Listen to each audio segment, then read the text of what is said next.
you can send the ping. Now you can send the ping. Now you can send the ping.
When it comes to EVE Online, every player wants to know the most effective tactic available. You want to know the meta. The meta controls everything. It determines what will and will not happen. Knowing the meta will alter your views, make you question your reality. It might even make you laugh. And now, you're part of it. You're watching The Meta Show.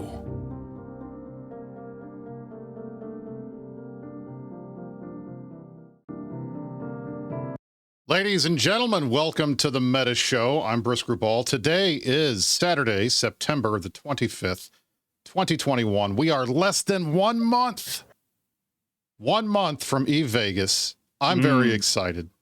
And I'm so excited that I've got the Mittens next to me right now. How are you, sir? The Mittens himself. The Mittens himself. Okay, so we had a little technical difficulties at the start of the show. Thank you for bearing with us. We have, wow, look at the background. We're doing this on Discord today, guys.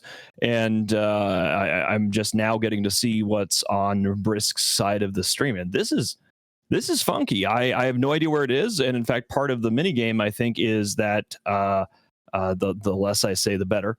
But that is pretty cool. We've got a great show for you guys today. We are going to start with a little herf blurf. Brisk and I both have a bit. And then we're going to dive into some of the gritty economy stuff that's actually really important because, politely, the game's economy is fucked. The fundamentals are looking darker.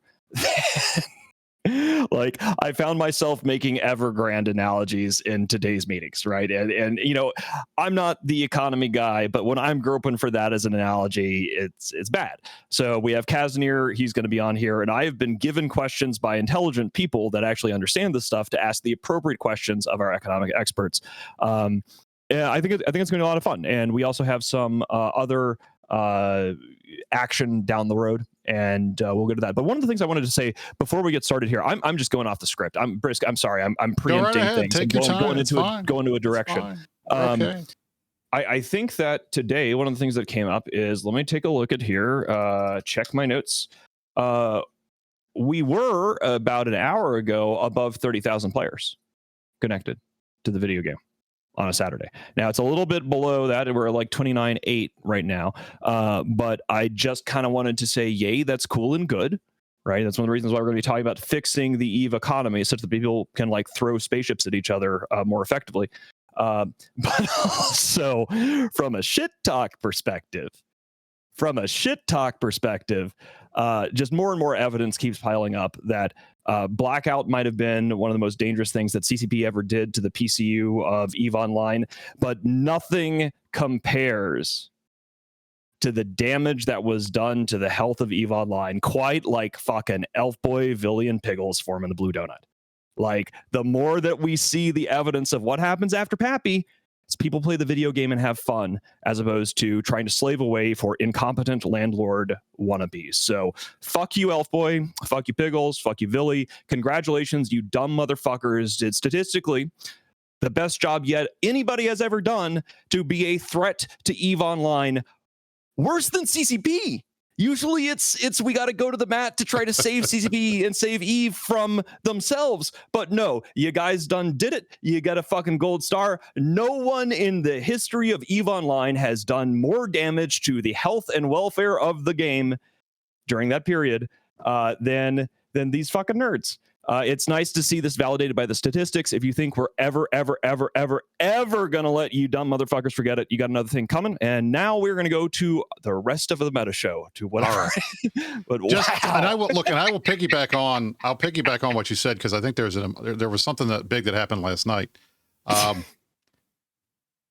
of the reasons why I thought that the idea behind the war being such a big deal was a bad thing was because I think it got in a lot of players' heads that this was the last big war and everybody was going to leave it all on the field. And then when they were done, when the war was over, one way or the other, half these guys, at least the really senior guys, were going to quit.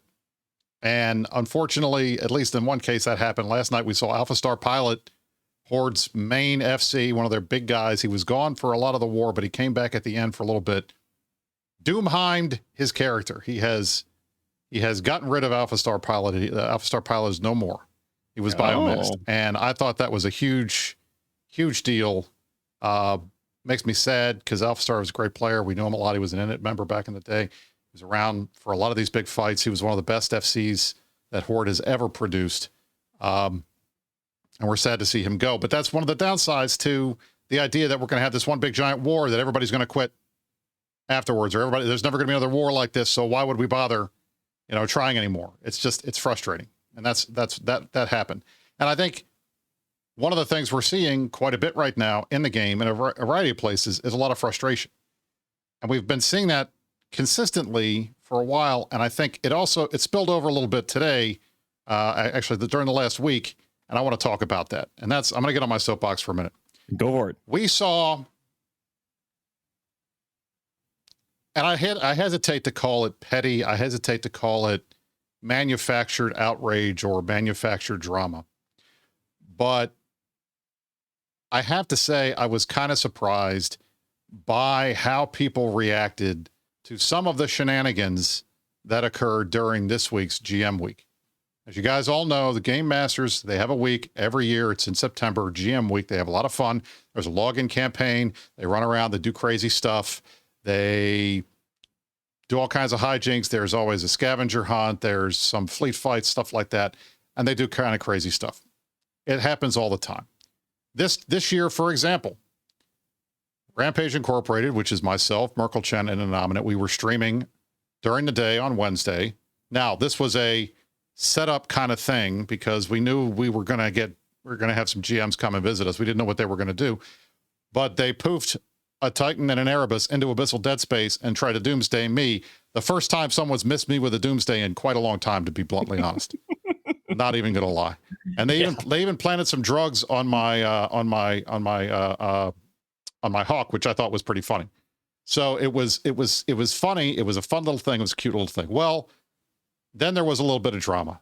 The Erebus pilot, CCP Ice Cream, ended up it was either Ice Cream or Paragon. I can't remember which one.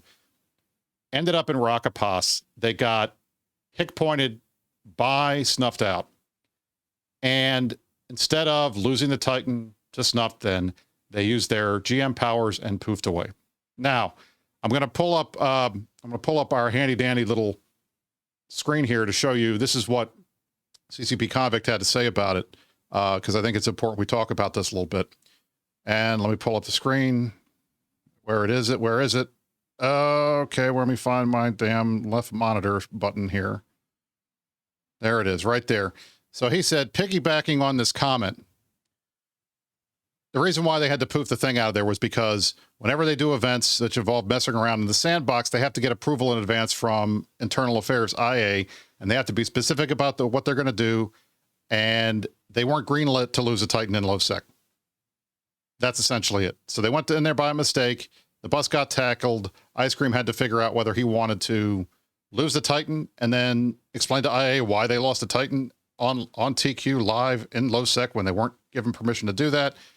And he said the smartest thing was just to pull out and just get rid of that. And I agree with that. And I think for all the players who've contacted me, and there have been very many, and I'm kind of surprised that this was as big a deal for as many people as it appears to have been. We do not want CCP employees, whether they're devs, whether they're GMs, whether they're ISD, anything, poofing ships into the game and then losing them randomly to people. We saw, I mean, that was part of some of the stuff that came out with the T20 thing, and we don't want them doing that, right, boss? I mean, you kind of have the history there. Yeah, I mean, this is one of those situations where it's like, think through the frickin' implications, guys. Like, one of the issues, I don't know why I said fricking instead of fucking. I mean, it's me. I'm still going to keep swearing. That just came out. Sorry, guys. I'm going to apologize when I don't swear. That was a little weird. Anyway, GMs are highly regulated. It's GM week. You don't want GMs making independent decisions about policies like this, because the last time that happened, GMs and player event managers we're talking about here in the 2006, 2007, maybe a little bit before that era, were spawning motherships for, oh gosh, it's a Blood Raiders role-playing event, and it just so happens that a lot of the people running the system are actually directors in Evolutions or Molly's Corp, and so surely there's no appearance of impropriety here. So basically, this is the flip side of actually regulating your GM team. They have things that they can and cannot do, and guess what? It's a good thing that they can't just decide to feed you a Titan full of purple loot. I'm sorry that they were silly. I mean, it's kind of cute that they thought that they could like flash the Titan and not get completely tackled by snuff. Like, that's funny. It's right? Like, you know, come on, guys. Like, you know, the device is yeah, but it's a shitty situation. It's one of those things where the system kind of works. People got mad about it, but like, you know, we can't have CCP spawning stuff and letting random groups get the stuff, because then one group got the stuff and there's and then we're back in the T20 land. That's my take on it. And I agree with that. So my whole thing was, I understand people are mad, but there's battles to fight and pick, and GM week to me is not the one you want to be fighting. I understand folks were mad, but guys, just understand that they made a mistake and it's not a big deal. And if you wanted to see GMs dying, well, here's what happened next day when they decided that they wanted to try to take a fleet out of Vargers. They got dumpstered by us and Init and Goons all together pretty freaking fast. Like, I don't even think they made it out of their first system, and they lost 55 bills. So GMs lost stuff during this thing. Don't worry. They did lose some stuff. It's okay. All right. So that's me on my soapbox. I'm just like, guys, relax, take a deep breath. This was not the biggest deal in the world. It certainly was not the biggest fuck up we've seen in the last month or so. Right. So just everybody calm, and let's, you know, go back to playing even, stop worrying about stuff like this. So, all right. That was my soapbox. I am off my soapbox. No more soapboxing. We are going to take a look at, we're going to run through the Nullsec Power Hour very quickly. I'm going to grab Kaz and get him in here too. We have our dear friend Kazanir, our financial expert, but he's also a goon, and he's been around, and he's a director, so he knows the stuff. So we're going to get in here. We're going to talk about some of the happenings that happened this week. The UTEC Q Keepstar dying, the oh shit Fortizar dropping, And among other things, we're going to talk about that right now here in the NullSec Power Hour. That's going to be coming up right now.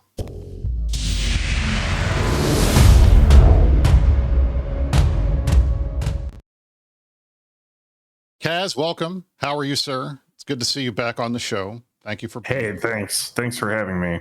All right. So the first thing I wanted to walk through was last week we told you guys the UTAC Q Keepstar was going to die. And guess what? It did. Oh my God.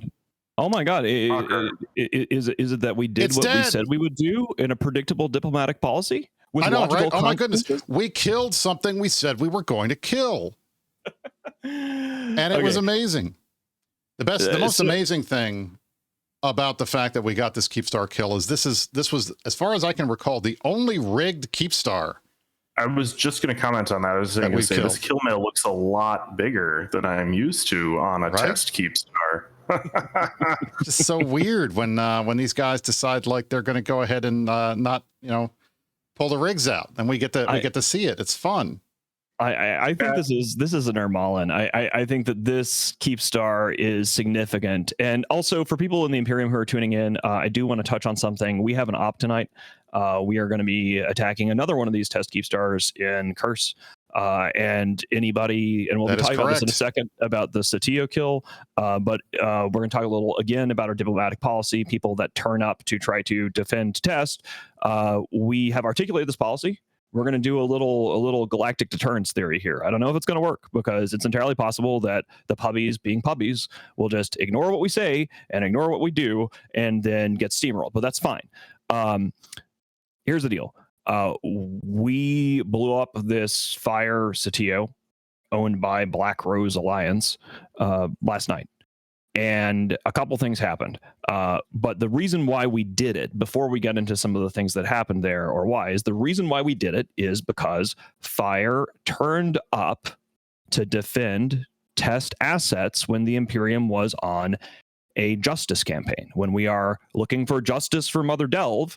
And these dumb motherfuckers decide that they are going to go, gosh, we want to go help test. This is a great idea. I don't give a fuck about the excuses of, oh, it's for content or whatever. Very simple. If you want to get in the way of the Imperium trying to do our test is next thing, we will make a little note on your file and then we will blow some of your shit up in retaliation. Very simple. If you don't want us to find something of yours to blow up, don't stop us from our whole test is next gimmick. We just want to do test is next. Like that's all we want to do. We want to blow up the test guys. We want to haze them nerds. We make a lot of noise about it because it's fun. It's fun for us. Also, fuck them and fuck their friends. So very simple. We're doing the oh shit Keepstar tonight in about what is this? Probably 5-6 hours from now. Thereabouts. It's another late night US timer. It is. I'll pull it up. Here it is right here. It's on the screen. We got it on the screen there. We are in oh shit right now. Awesome. From broadcasting from the dropped oh fuck you Keepstar Fortizar that is on the same grid as the Keepstar. There is an interesting story about this. So we went to ref for this Keepstar and dropped the Fortizar at the same time. We expected a fight. The bad guys pre-pinged. They hyped it up, and then they never showed up. They were formed. Carmagel even had caps ready to go, and they never fought us. Okay. Well, we'll just kill your keep. It'll be fine. Thank you. Yeah, and we're gonna see who turns up for this, right? Again, like this is a legitimate question, right? Like I don't know how this is gonna go, and I'm gonna step back and do a little sociology. I've had some conversations about deterrence theory over the years about whether it could actually apply in EVE Online, and I'm not sure whether it can. Right. I don't, because, deterrence requires somebody making credible, believable threats and saying, if you cross this bright line, there will be these consequences. And also it requires that the people who are receiving the message of deterrence understand and go, yeah, okay, we don't want to put our shit on the line to get some content to help, to fight the Imperium in order to defend tests just for fun. They have to actually understand and receive the message that we are blowing up your Sotio here because you defended test last week. Please don't do it again, because I don't give a fuck about fire. I don't give a flying fuck about fire.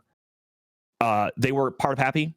They got involved in Happy things, but they weren't super involved. But if they want to go on the line to help test, then we're sort of obligated strategically to blow things up in retaliation. So we're going to see how this plays out. It's entirely possible. It is entirely possible that this actually backfires, guys. Because if I'm saying, oh, we're going to go do this and don't help Tester, we're going to try to come after you, maybe they'll all form together. And the reason why I say that is not just hyperbole, though it's also hilarious hyperbole. These motherfuckers, right in front of God and man and the entire Imperium fleet last night, what popped out of this final reunion Sotio just before it blew up? A Horde Rorqual, which was on their ACL list that then stole the core and scarpered. Now, we could get mad about this. We could get mad about this, or we could simply point out that Pappy is still fucking Pappy. Pappy is still Pappy. They are still Pappying. They're all still working together. When push comes to shove, Elf Boy is still all about trying to ruin EVE Online because he didn't get far enough by crashing the PCU for so long with his dumbass blue donut. So these dumb motherfuckers, Elf Boy still hasn't given me my fudge stripes. I'm sitting here in my little battle bunker, and where's my fudge stripes, Elf Boy? You ain't giving me my fudge stripes. So you want to steal cores, you want to do this, you blue donut, hypocritical pieces of shit want to act like we are just gonna say, oh, well, gosh, we're just trying to fuck with a goon. We know you're still Pappy. We know you still want to be Pappy. We haven't fucking forgotten. And we're still pissed because y'all ran and started fighting amongst each other a little bit. But mainly you ran, fell apart, and shit the bed when we were going to get ready to really go at ya. So now, here we are. It's peace. People are playing the video game again. There's more players logging on. More spaceships are blowing up.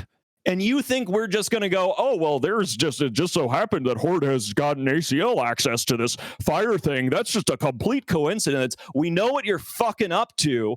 And I can't fucking wait to have some of these dumb motherfuckers step up and get ready to die on a hill so we can cut them down. Because peace ain't my thing, guys. Peace is not my thing. Justice is my thing. Justice for Mother Delph. Kazanir, what do we got? I mean, was there no fire Rorqual available, like in the whole of wherever we are? I mean, I appreciate maybe it's a time zone thing, but even so, it seems like a little bit of an own goal for suddenly out of nowhere, there's a Horde Rorqual at the end of this fight when everyone is looking, right? It's not going to escape notice somehow. In front of the entire Imperium Purge fleet. I mean, whatever.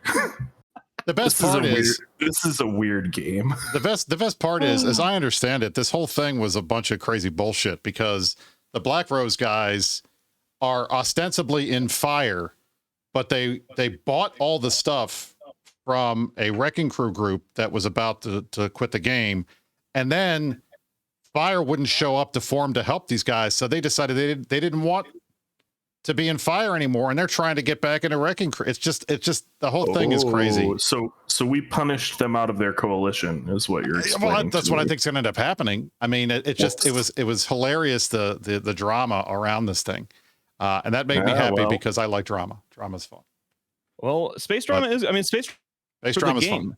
Right? We love space drama because space drama means that people shoot each other with spaceships as opposed to bluing each other for 14 months and following Elf Boy, Piggles, and Villy off a fucking cliff and nearly ruining EVE Online worse than CCP could have done. Congratulations, y'all dumbasses fucked it up good. And just like with the pie chart of shame, we have the receipts now. So yeah, that's cool. Fuck these nerds. All right, so that is that. We killed that. We're gonna ref this oh shit keep star tonight. We'll kill it later in the week. We'll talk about that next week on the Meta Show. I want to talk a little bit about there was a all right. So everybody laughs when I do this, but I like to talk about Brave, and Dunk likes it when I talk about Brave, and he loves to listen to the podcast on Mondays. And then he's like, I'm hoping there's a Brave thing because I want to talk about Brave.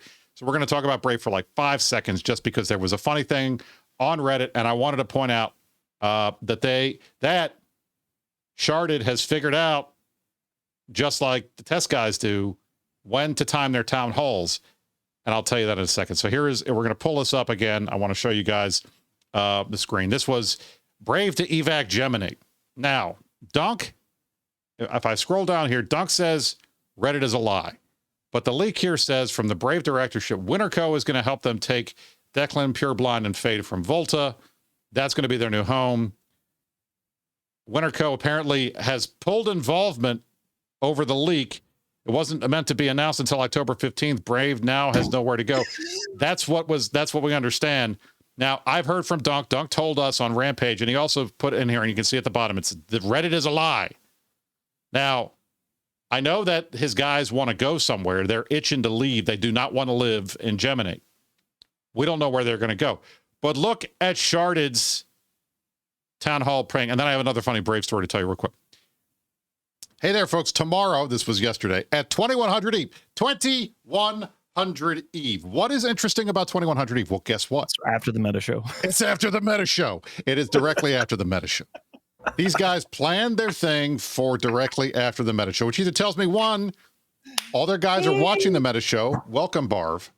Or two, they want us to wait a week before we can tell you what they said on their town hall. Now, I don't know if we have anybody in there to tape the thing. I don't know if anybody wants to listen to Sharded for an hour, but we'll see. Maybe we'll have audio next week. I don't know. We'll find out.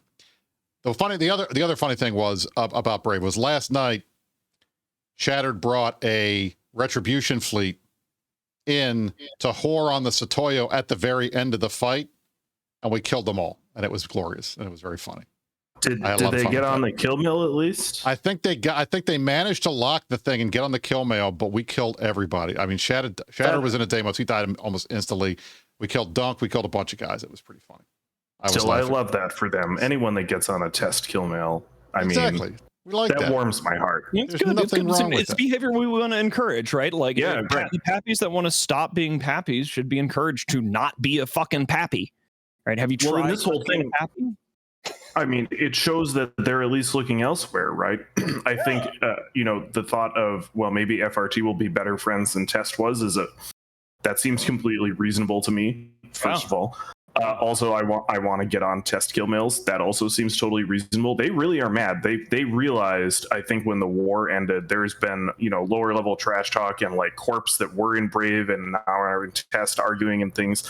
I think Brave is really, realized that they got screwed over by the choices of those people who were leading the coalition, and the stuff that came out about, they didn't involve Dunk, they didn't involve Brave in the planning, and yet Brave was supplying what percentage of the pilots? So I really am thrilled for them, not just for the kill mail, but Declan is nice. I've lived there. I want them to move to Pureblind because that's close to Fountain. We can go farm them. It'll be fun. It'll be great. I just moved something out of RYR the other day. It's so many jumps just to get to Cloud Ring. It's a painful Cloud region. Ring is a pain in the ass. We don't like Cloud Ring. We like Pureblind, though. That's fun. Yeah. Plus, then we can turn Torinos into the new Kebers, and EX right across from Torinos can be like the new head GP. It's going to be great. We'll have a place to take Saturday Night's Swarm. I can't wait if they move to Pureblind. The thing about this stuff is I have no idea if it's true. Right. Like it's one of those interesting Brave dramas where it is so congruent. Like if it was like the Brave Leaks thing or like a Pappy Snowden thing or whatever, and you looked at it, you go like, well, that looks like the kind of thing Brave would do, right? Like it looks like a kind of drama that could be real. Hopefully we'll get some confirmation one way or the other. But I'm just going to start throwing, obviously Brave has to pay a blood price for their part in the Vietnam War, and we'll get to them eventually, I guess. But mainly Test is next. But as far as I'm just going to give some unsolicited advice to Brave to see whether they'll take it, because every time we've tried to help them in the past, they've thrown it back in our faces and then ended up suffering for it. But it's basically like one of those shut up and let me help you kind of scenarios of please, for the love of God. Here's an easy one, right? This is just the only piece of advice I'm going to give the show is purge your fucking inactives. All right, and this goes for this might be a segment of me giving unsolicited alliance leadership advice to other would-be alliance leaders. We could even have it a weekly segment. I don't know, whatever. But here's the one today: a little unsolicited advice. Purge your fucking inactives. The reason why alliances of all kinds need to purge their inactives is that you need to know what your fighting weight is. Right. And Brave is notorious for never purging their inactives. It is especially important to know what your fighting weight is to take the variable in everybody's mind and make it concrete and objective, right? Because the pilots in Brave have no idea how many actual people are currently invested and engaged. Now, maybe their leaders know or whatever, but just in general, as a matter of policy, if your alliance has recently come through some traumatic period of time, or if you're about to go to war, you want to regularly understand what your ground truth is. And you cannot understand your ground truth of how many pilots are invested in things, how many pilots are actually engaging on a regular basis, and what sort of tax bracket or power curve your organization fits into on the galactic chessboard. You don't know that until you've taken an honest to God check of your fighting weight. And it also makes it worse for allies. When people are making analysis as to whether they want to help Brave out, or whether they think that they are cool and good, or whether they could be useful.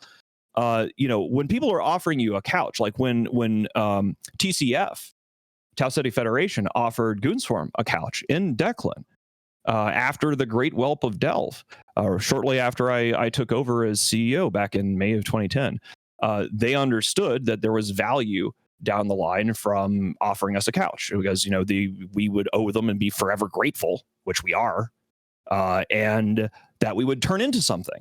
And one of the challenges that I think that Brave and a lot of these other post-Pappy guys have when they're like shopping around for options, or where do we go, where do we park ourselves, where do we plant our flag, is not only do they not know their fighting strength, but people who would potentially offer them shelter or another start have no idea what they're dealing with, because it's just a big bag of fucking inactives. Is it 20 guys? Is it 3,000 guys? What's really going on in there? That's the advice. Purge your fucking inactives. I'm good. There you go. All right. So the main reason we had Kaz on the show was for our top story. We're going to talk about the monthly economic report. We're going to do a deep dive into that. Then following that, we'll do Piercing the Corporate Veil, and we're going to talk about some CCP stuff. But for now, our top story is the August MER with Kazanir.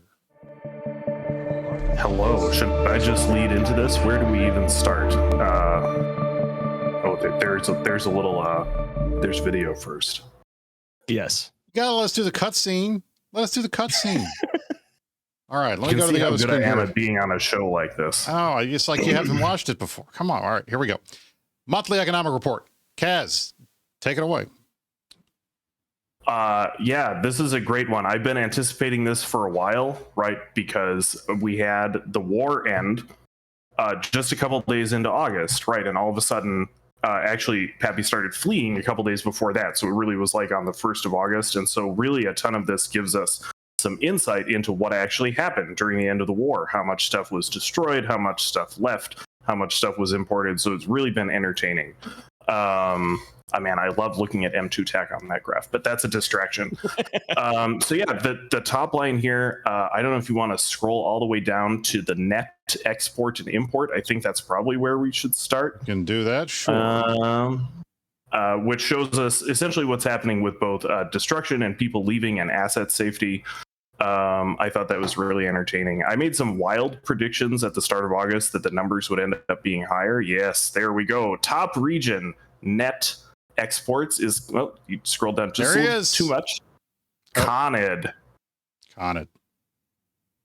Yep. Oh, okay. Yeah, it's on both. So at the top of the one with the red and blue, you can see Conid, and this is net value being exported. So this is stuff that lands essentially in asset safety, is that dark blue bar. Right. There's also a ton going to Amist. You can see that some portions of Pappy fled in a different direction. Right. I think we know who those are. So that's what's happening there. So this is only ISK value. So stuff like ships is not on here. Right. But what's happening there is that a ton of stuff goes through Conid. Right. It's imported and then it leaves. This is, of course, where Ermelin is. But a ton of stuff just ended up staying there. And that was stuff that we assume was asset safety and just never left. Right. Obviously, we were also getting stuff out of Conid at the same time. So it's a little interesting interaction. We can talk about that in a sec. If you scroll down to the meters cubed, the next graph down, Brisk, I think. Is that this one here? Yeah, I think that should be right. No, maybe. I think this is also value. That's net. Yeah. Keep going until we see volume. Or maybe there's no graph for volume. So the volume we saw was something like 7 billion M3 moved through Conid, right? So we're talking about that alone is something like 700 Titans if it were just Titans, right? Which is interesting. So that it shows that a ton of their stuff moved. But what to me it shows is that actually it wasn't all of their stuff, because 700 Titans is actually not quite enough, right? They at some point had more. And I think that sort of demonstrates what we were talking about, that a lot of their stuff had actually left the war theater previously, whether that was when certain alliances took breaks, whether that was people evacing early when it was in July, right? So the numbers are really just not high enough to cover the whole of Pappy's bulk, even though, of course, a lot was destroyed in C2 and stuff like that. So, is it possible? So I'm going to ask the I'm confused by numbers and graphs, talkie guy question, which is it possible using this data to get rough estimates of, because it looks like it, estimates of how much of their shit went to asset safety, how much of their shit is destroyed, how much of their shit is like lost in the warp, where like somebody like just logged off and disappeared? Like, can we actually translate this into, we think best estimate, delve destruction in August was one thing, and so we think it's this many structures and this purge? Like, basically, can we translate this into something that we think are like numbers that somebody like me could read in a bullet pointed list? With a little more work, probably. I think the top line here, we saw something like 5 trillion destroyed just in Delve, right? I think these top line 2 asset safety numbers are actually pretty good for Connet and Amis, that you saw stuff moving in. That stuff is only coming, that net export through Connet of people leaving and the stuff moving into Amis, that is former Pappy people that were moving, right? It was people that, so I don't think the number is as high as I was estimating a couple months ago, when I was hoping they would end up paying something like 20 or 30 trillion in butchers bill. I don't think it's that high. It's somewhere in the 2-digit trillions range between everything that ended up both asset safety or then destroyed in terms of structures, right? The raw total in Delve was that 4.5 trillion or something just within August. That's not accounting for Quirius and period basis. It's not accounting for all the stuff in these outlying regions that we destroyed. I think there are other Keepstar kills outside of Delve, right? So I don't have a single top line number. As far as how much got asset safety of all of their stuff, it's also kind of hard to judge, right? They left a fair amount of structures here, but we did not get all that much in loot, actually, right? We got some, but I think a lot of it got to asset safety pretty much safely. So really interesting set of numbers. It's the biggest strategic haircut I've ever seen, right? Like, in terms of like macro level terms, like, the fact that we're even talking about double digits of trillions. Yeah, absolutely. Yeah, because like the thing about this is, not only so you get the entire galaxy together and you bring them to the gates of 1DQ1, and then they shatter and rout. You blow up all of their shit in your tantrum radius. You try to chase them down as much as you can. A lot of them do, they die and lose things in ways that will not be testable in the MER, because they jump to the wrong beacon and they get farmed, or there's some other sort of just collateral damage as the galactic fuel crisis kicks off, and a lot of these guys get marooned at Ermalin, or they get marooned in UQ, which is now destroyed as well. It's just stunning, because there has never been a scenario in this game yet, because the game has never had everyone blew up for 14 fucking months, and all those dumbasses took a tremendous haircut, and good, right? I'm happy that a lot of people ate the 15% asset tax. I'm even happier that they lost all their shit, because these people were smug up until the very end, insisting that they were the good guys and they were going to colonize us. So eat shit. This is what you get. Remember this next time you want to come at us, but they won't, because they're puppies. So wow, that's good though. I'm happy about that double-digit trillions number. That makes me a happy man. There was a couple of things that I thought were interesting. Angry Mustache did his TLDR. I'm see if I can pull up the where is this faucet? Yeah, here we go. This is the screen I want to show you. If you look at the redeemed ISK token right here, it's this crazy massive number here, and it was something like 3 trillion ISK. So that was, according to our forensic scientists, including Mustache and Riv and Kaz, this was the redeemed ISK token from the login rewards free money campaign that they did, where everybody got 250 some million ISK just by logging in the game. And based on How much was it? Say stimulus checks. Exactly. It was your stimulus check. Exactly. Right. Exactly. Build back better. So the top line number, the bare minimum comes out to something like 110,000 Omega accounts that claimed this, right? So that is bare minimum. That's how many had to have claimed that. So what that tells us about the game, right? I think that actually is way low. I think just based on my own behavior, I guess I can't speak for anyone else, but there are a lot of people who didn't log in and claim that stuff, even if they happen to be subbed, right? You know, it's during the summer. People are not always around. People have stuff training. But I think that's a decent looking bottom line number. And again, that's number of accounts subscribed, right? CCP is making money on the stuff they sell that is not raw account subscriptions anymore, right? They sell Plex packages, they sell other packages, they're selling skill injectors are a huge portion. All of those get paid for with Plex, right? So honestly, when I saw that number, I thought they're doing pretty good, as a matter of fact. What it also says is that it doesn't look bad, you know? It doesn't. And what it also says is that if you look at the PCU numbers, if 110,000 Omegas is the base, and it's probably higher than that, then you can guess that maybe about a fifth of the game is online at any given time. That seems pretty healthy to me. I mean, that seems pretty healthy to me. Now, obviously, we'd like to get it higher.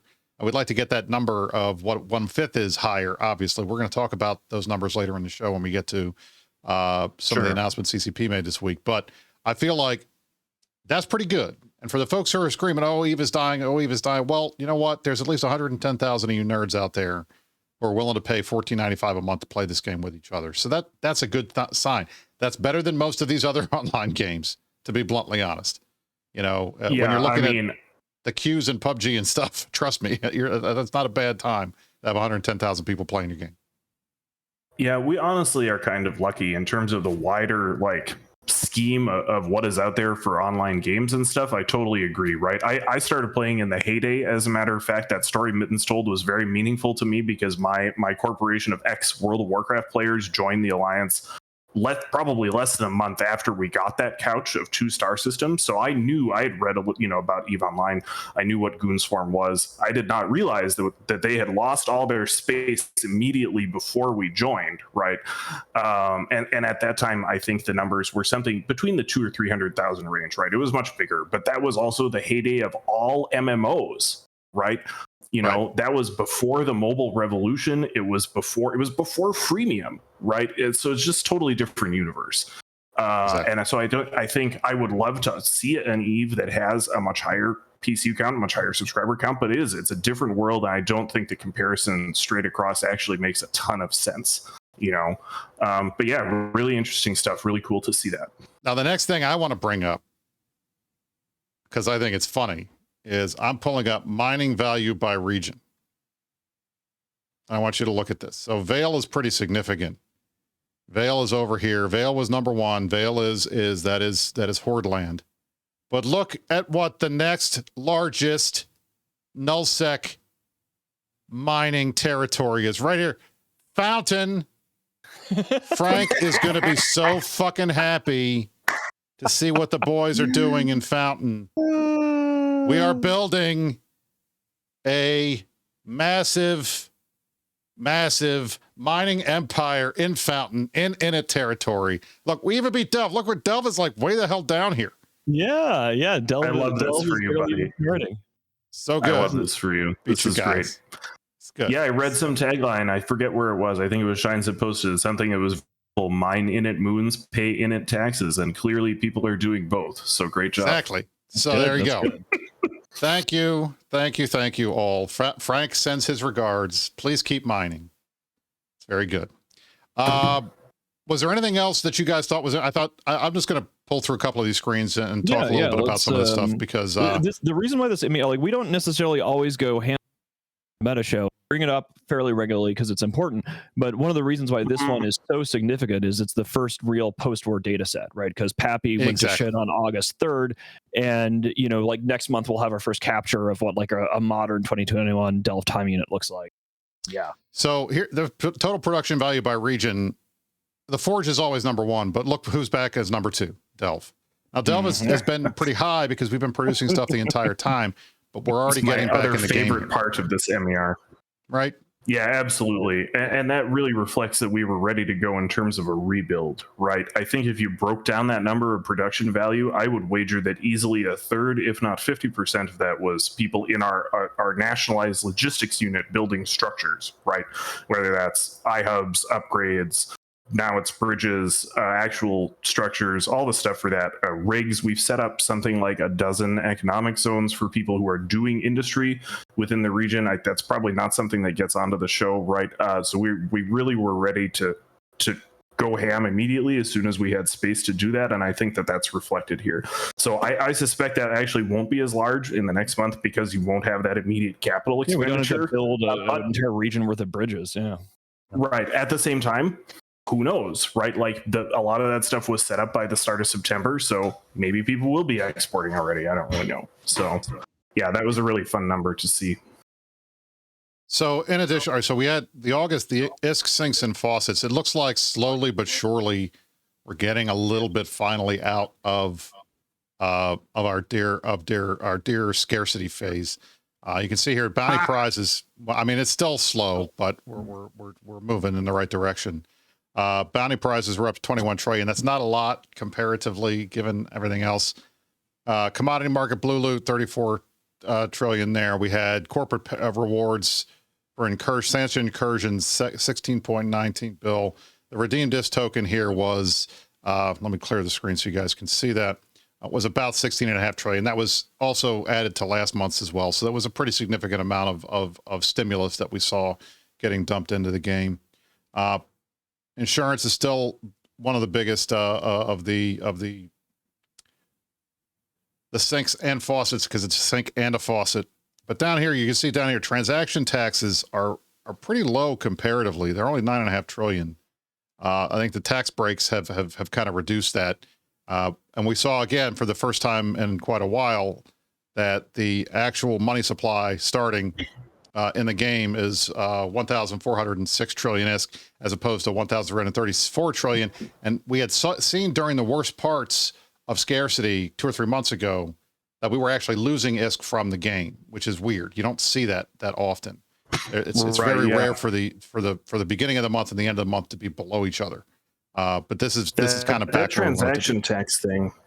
Yeah, that transaction tax thing is really huge, actually. I think it was not well understood at the time they did it. They made these changes such that player markets would be remitting half of the tax back into CCP's coffers, right?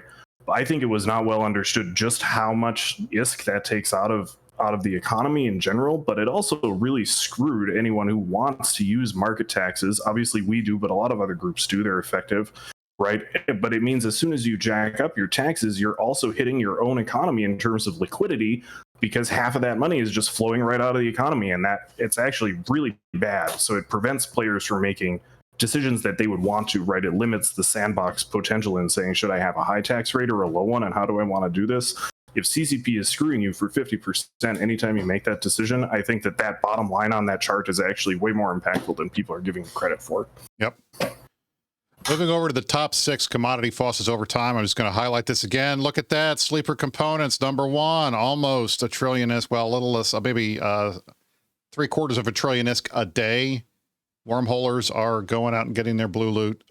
Trig data is starting to spike a little bit. I think that's become kind of a more safe way of getting ISK. And I think one of the things that we've noticed across Delve, the dynamic bounty system has really become a thing that people are mad about, because there are a lot of regions in the area that have gotten down to 50% on their DBS numbers because there's so much ratting and not a lot of killing going on. And I think that's definitely going to have an impact on bounties for people in their space. And one of the things that I think that CCP wanted was they were hoping that people would start moving around, and that was how they were going to deal with the dynamic bounty system. And that hasn't really been the case yet. Now, maybe that'll change in the future, but right now, what I've seen is instead of moving around, people just want to complain to me. I don't know whether that works or not, but that's kind of the way I've seen some of this play out so far. All right, so that is basically the MER. There were a couple other screens, but there isn't anything I think that jumps out at us here that was too crazy. Service fees are about the same. the top ISKs and fosses over time. Like the redeemed ISK token, when they gave away that free ISK, that became like the single biggest thing generating ISK in the entire game going back to August 2018. That was the biggest. I'm betting that's probably the biggest single ever. Because that includes like the height of bounty of the bounty farming when we were doing that in Delve in late 2018, early 2019. That was pretty significant. And then I think someone's at my door. Sorry to interrupt, I have to run. All right, go ahead. We'll get you. We'll go off. And actually, I think Mittens and I can handle this from now. So we're going to go ahead and do. Where did you go? Oh, Mittens, I got to move you. Let me fix you on the screen. Give us a second here, boys and girls. Yeah, you know, one of the things about this is at which point do people who are non-econ people sort of get in the player CCP communication to kind of call out some of the systemic stuff that's busted, right? Like, I am not an econ guy. I am a Space Emperor. I do my best at Space Emperor things. That's what I'm here for, is war, murder, conquest, domination, blah, blah, blah. All the usual space tyrant nerd shit. But I and everybody else who is sitting in a big chair across the galaxy trying to find ways that we can have fun smashing spaceships into each other are still left with a certain problem, which is that nobody's making dreadnoughts because it doesn't make sense to make any fucking dreadnoughts because CCP has completely busted the capital ship production process, because I think that they don't understand that they created bottlenecks in PI, which is an area that I actually understand. I'm not like a big PI guy, but PI is simple enough that I was able to get into my little mitten brain.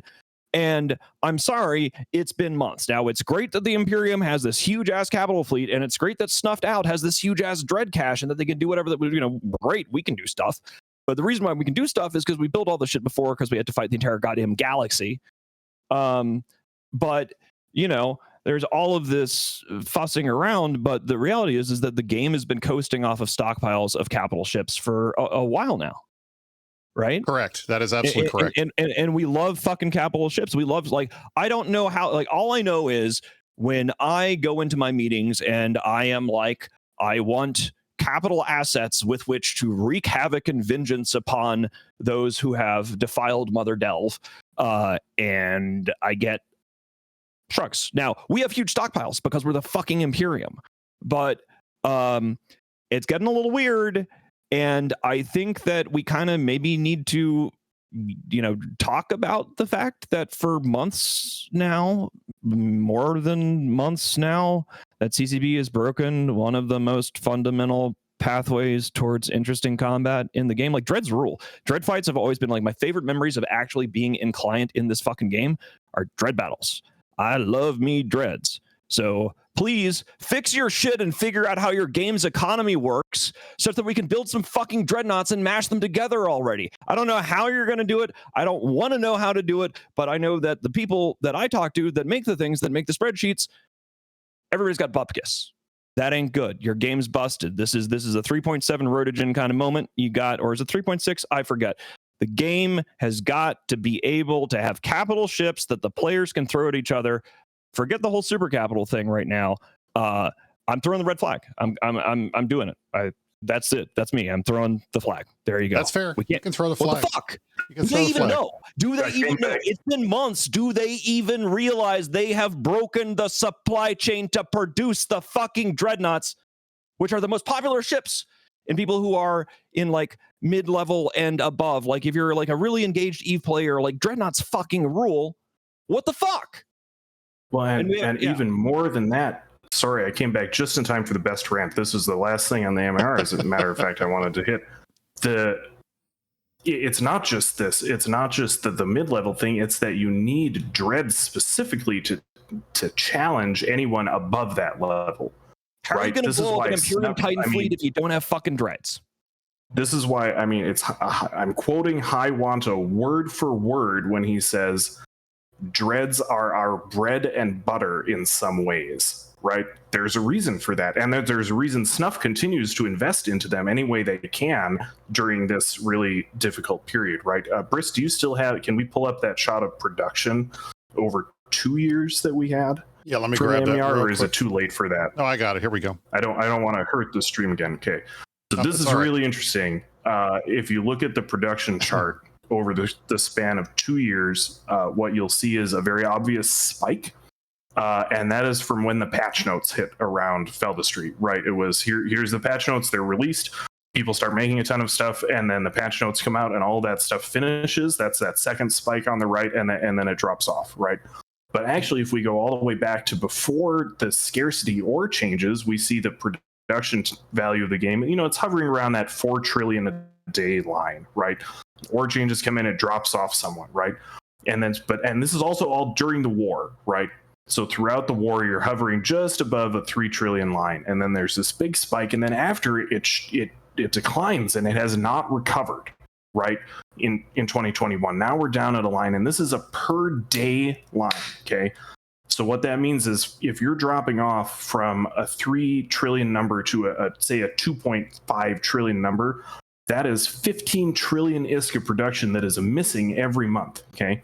But that's not just production. That production that's missing is capitals, and that is aggregate demand because people can't buy those, right? So all of that stuff that was going into those capitals, those materials are not being demanded. The ISK is not being spent. The producers are not being paid. This is what a recession looks like on paper, because the changes have ended up with this effect where there's essentially no way out of the box, right? There are too many problems with any given vector. People don't have enough money to pay for the new builds. People don't have a way of producing this stuff in volume because there is no way to scale up the production of some of these things, right? A couple of the arms are things like wormholes or PI components that you can't scale the same way as you could with mining in a Rorqual, right? So, and this is what that looks like, is that the economy is not recovered. It feels like it's recovering to us because, well, we lived in a constellation for 6 months, right? but game wide, is this recovery? Absolutely not. And capitals are the reason. So it's sad. I mean, this has been Kazanir, can you give me a ballpark number of how long has it been? How many months was it ago that they implemented the thing that meant that we don't have dreadnought production because they bottlenecked it around PI like idiots? Like, how many months has it been that I can't get the fucking dreadnoughts that I want to smash into the fucking pubbies besides our existing stockpiles? Five months. Fucking months. 5 months, no new dreadnoughts. Fix it. It's inexcusable. Learn how your game's economy works. I'm taking, like, I got nothing nice to say, but somebody's got to be the bad guy and say, what the fuck did you not, like, ask for help. Stop listening to Villi and Progod and Omeka Gold and just, give us our. I can play good cop later. He's right. Listen to the Space Emperor. I mean, I'm sorry, but just like, you know, I don't want to know how to make them. I don't care about how they get made. I want the dreadnoughts to kill the puppies with, and I want the puppies to threaten our people with dreadnoughts, because if we just have easy mode, then our people will get soft and weak, right? Like that's not good. That's not good. Yeah. There must be risk. It must be, gosh, we're moving our capital fleet. Like, we need to care. I don't want to be like Pappy. I don't want to be like Manny and all the PanFam nerds who are like, well, we have our wrecking ball and we're going to float around an invincible cloud because we don't like risk and we're scared of anything outside of a jammer. And oh my God, man, goons. No, I don't want to have the immortal, untouchable, unkillable super capital fleet. I want to have our people defeat the enemy because our people outwitted them, outplayed them. And it's just more interesting that way when there's real competition. So CCP, Jesus Christ, it's been 5 months. Figure out why there are bottlenecks. Ask some people that actually know what they're talking about and fix it. That's my rant. I like it. It's a good rant. All right. Mm-hmm. Last thing. We're almost done with the show. We came in late, so you guys get a little extra time. Mm-hmm. We're going to go to Piercing the Corporate Veil. There was an article in MMORPG and other places talking about EVE being finally open on the Epic Game Store. We're going to talk a little bit about that story and some of the numbers in there, because it goes into what we were saying before. So we'll be right back after this button of push. Cutscene.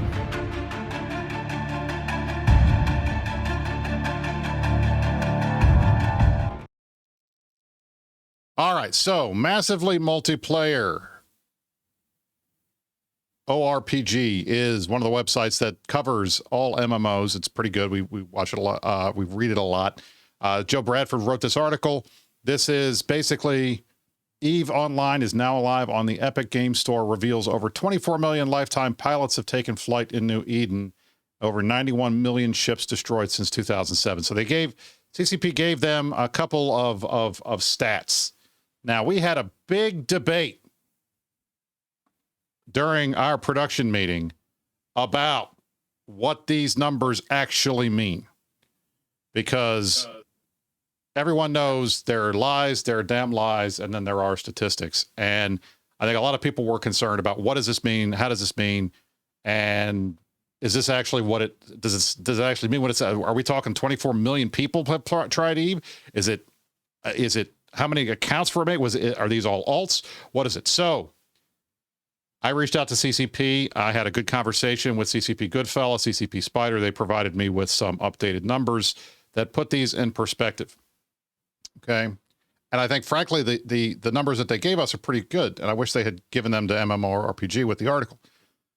So total lifetime pile is 24.7 million. That is not human beings. That is accounts have been created. 24.7 million accounts have been made since 2003 by 18.4 million actual human beings. Jesus, that's good. Okay. Right? So that, I mean, everybody that's saw higher than I would have expected. Why didn't That's they what lead I with said. that? Jesus. That's what I thought. Those are great numbers. Those are really good. Okay, so crazy. CCP yelled at you about dreadnoughts, but this is good. Put that actual 18.4 million actual individual human beings have played this goddamn game since 2003. Trumpeted everywhere, put it at the top of all your ads. Congratulations, you have a new campaign. Also fix the dreadnoughts. But that's good. That's a good number. Put it out front. What else we got, Brisk? That's great. So it's a new players from 2020 on. You're 2.1 million. That is actual human beings. That is actual human beings.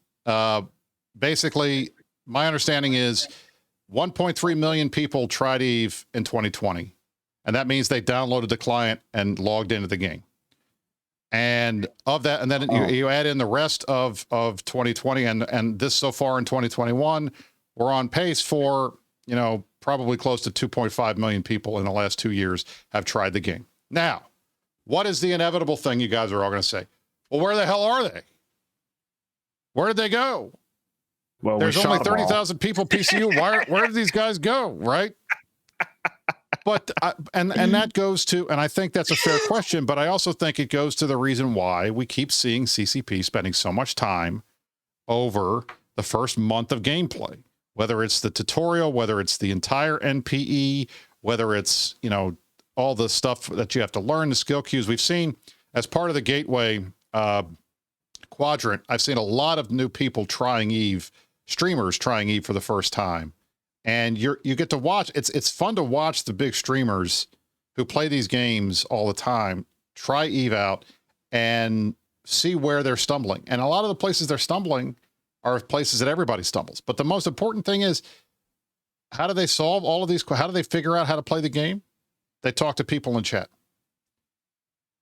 And that is what we have said from the beginning to CCP. The new player experience needs to start with Aura, start with this air thing, which is kind of cool. Start with teaching them what their overview is and how to click a button and how to find this and how to find that. It has to end with linking that real player up with other real players in some kind of a real player group that will let them ask questions in real time of other people who are veterans that can teach them how to play the game. That is how you get people to stay in Eve.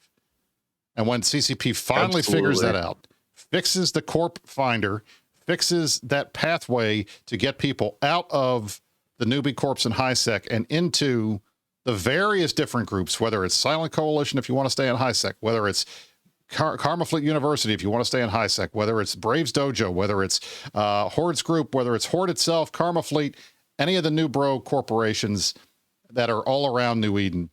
That's how you get people to stick with the game. You can mess with the NPE as much as you want, but you got to get folks talking to other people.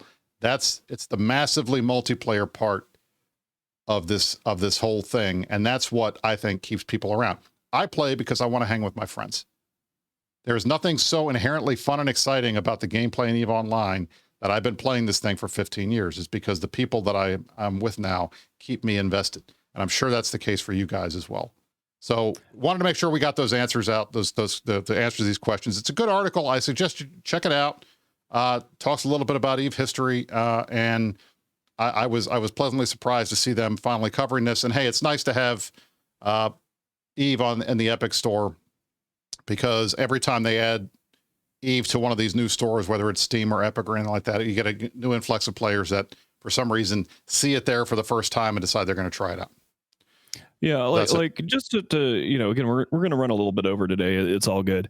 Not too much longer here, guys, but I just want to sort of harp a bit. Is one of the things that really got me involved in the game back in June of 2005 was I started in a corp, right? Like a lot of goons. We started on somethingawful.com, and there's an Eve mega thread that says, you know, this was before a goon fleet, so it's like you could join Lordless or Red Hammer Industries or whatever, but it was basically like you start with a group, and immediately upon getting into Eve, I was hanging out with people like Fernok Dorn and First Name Last Name and Remedial and this sort of cast of characters who were immediately just fascinating. And we got into the deep end of the pool, because like one of the things that I think that CCP really whiffs on the marketing and the discussion of Eve is, one, they don't know how to describe it. It's a galaxy simulator. This is a galaxy simulator. It's a galaxy simulator that 18.4 million unique players have attempted to play at one point or another since 2003. Congratulations. Okay, it's a galaxy simulator. And then you need to have people immediately invested in that, and you do that by having a social connection. Now, we have been able to bring in newbies who are on day like 1 of EVE Online, and you get them to the deep end of the pool almost immediately. And once they, you know, because you can be a newbie and you can get, you can fucking shoot at a goddamn Titan on day 1. Like, that's EVE Online. It is possible to achieve that thing. The game is not a theme park. It is not gated. And one of the challenges I think that EVE has is that there is this assumption that, and it's an assumption that most MMO players come into EVE having, which is, I'm here, there's a newbie zone, I got to dick around in the newbie zone, which is really, really boring. When do I get to the real part? Yeah, you're going to do whatever before they actually experience some fun. And one of the things that is unique about Eve that I think needs to be said more is that there is literally nothing stopping you except for your own learning curve and desire to engage with the material and, you know, getting a social network, you know, started up. There's nothing stopping you cutting to the end game immediately or inventing a new game or whatever. It's a galaxy simulator. You can do basically anything you can think up of in the game and outside the game. You can invent new ways to play the fucking video game and go do that. And I really think that the potential for Eve being able, like, you don't have to deal with these shitty career agents. You don't have to do, like, the NPE is always a problem. But the biggest reason why the NP is a problem is I think it guides people to an Eve that doesn't really exist. It guides players to an Eve Online, which is much more like a traditional theme park game where you talk to agents and you do this and you do that. And they tell you, oh, you're going to be interacting with other players and there's maybe other people doing stuff. But you're not really getting that, like, holy crap, I'm in a fucking Merlin trying to run some Zidrine up the Reb gate out of Syndicate to get it to Earth Alert. You know, you don't really have the kind of seat of the pants, you know, the Eve experience. So that's really a challenge. And I wish CCP understand the importance of getting people involved in social networks, groups, and getting them to in-game stuff, because you don't. That's the great thing about Eve. It doesn't have to have an in-game. You don't have to spend your time rotting in high-sec mining Veldspar. You can just go do stuff. It's a galaxy simulator. Lots of stuff to do. And I see the guys finally figured out where we were, because we're seeing some fireworks finally. Oh, yeah. In the background. Where for those of you, Frank? For those of you who are wanting to know where is Fountain Frank, where we are, this is a live shot from the Duval Gravitational Wave Observatory in Jerarik Solitude. This is such a pain in the ass to get to. I'm betting most of you have never seen this before. I had never seen it before. I'm like, where the fuck is that? This was like 56 jumps from where I was in HiSec. Yeah, it's the HiSec island in Solitude in the middle of all these low-sec stuff. So Solitude is a pretty cool place. It's very insular. They have they have their own community, but they got some of the most beautiful shots in the game, as you can see, because we've been sitting here this whole time. So, all right, everybody, that is the show for this week. We've hit all of our subjects. I can't believe it, right? We went a little bit long because we were late and we had some computer issues I have to work out before next season, let me tell you. But I want to thank you guys. Kazanir, thank you for joining us today. I very much appreciate you being here, boss. Anytime. As always. Thank you. It was good to have you guys both here to talk some MER. Hopefully we'll have some good news next week. We'll have another Dead Keep Star and some more fun. And we'll hopefully right now, I assume that the Brave Town Hall is going on. So we'll find out what happens. What's going to happen? Where is Brave going next? I'm so excited. So thank you all for joining us. This has been the Meta Show for September 25th, 2021. I'm Bruce Rubal, joined by the Mittani and Kazanir. Thanks for watching, and you stay classy. Dewey.